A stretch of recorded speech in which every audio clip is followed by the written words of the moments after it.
एक छोटे से गांव में एक साधु एक छोटी सी कुटिया बनाकर रहते थे। गांव से भिक्षा मांगकर लाते, जो मिलता उसी से जीवन निर्वाह करते और हमेशा भगवान के भजन पूजन में लगे रहते। एक दिन उन्होंने देखा कि चूहे ने उनकी लंगोट काट दी। 2 ही लंगोट थी। अब वे स्नान के बाद क्या पहनते?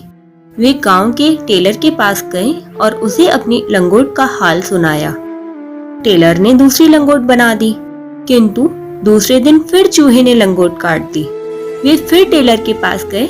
टेलर ने लंगोट तो बना दी, मगर एक एडवाइस भी दी कि आप एक बिल्ली पाल लें, इससे चूहे भाग जाएंगे।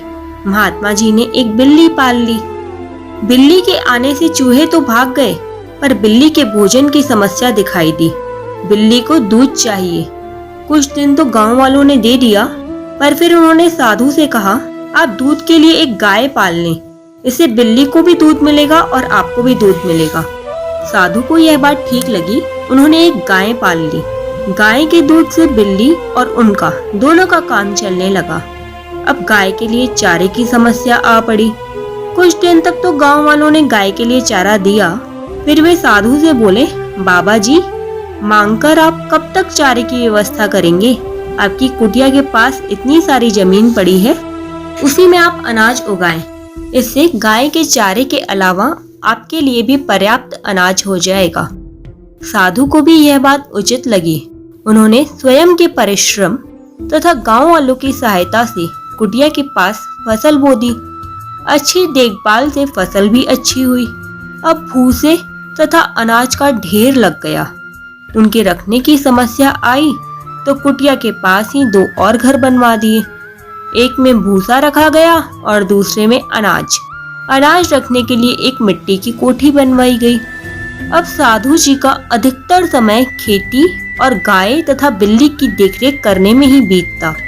भजन पूजन के लिए तो टाइम ही नहीं मिलता था। एक दिन साधु के गुरुजी वहां आए। वहां उनकी खेती, गाय आदि देखकर आश्चर्यचकित रह गए। साधु से पूछा, यह सब क्या है? साधु ने विनम्रता से उत्तर दिया, गुरुजी, क्या करूं? लंगोट की रक्षा के लिए यह सब करना पड़ा। गुरुजी ने कहा, अरे मूर्ख, जो काम एक साधारण से संदूक से हो सकता था, उसके लिए तुमने इतना बखेड़ा मोल ले लिया और अब साधु से गृहस्थ बन गए। किसी भी समस्या का हल निकालने के लिए दूसरी समस्या खड़ी कर लेना बुद्धिमानी नहीं है। उसका समाधान सोच विचार कर करना चाहिए, अन्यथा और भी कठिनाइयां आ जाएंगी। हम लोग भी अपनी प्रॉब्लम्स का सलूशन ढूंढते हैं, पर उनका सलूशन सही तरीके से ढूंढने की बजाय हम प्रॉब्लम्स को और ज्यादा बढ़ा देते हैं। तो आप प्रॉब्लम्स का सलूशन ढूंढिए जिससे वाकई में आपकी प्रॉब्लम सॉल्व हो। ऐसा ना हो कि उस प्रॉब्लम को तो आप भूल जाएं लेकिन आपने दूसरी प्रॉब्लम खड़ी कर दी हो। हरे कृष्णा, राधे राधे।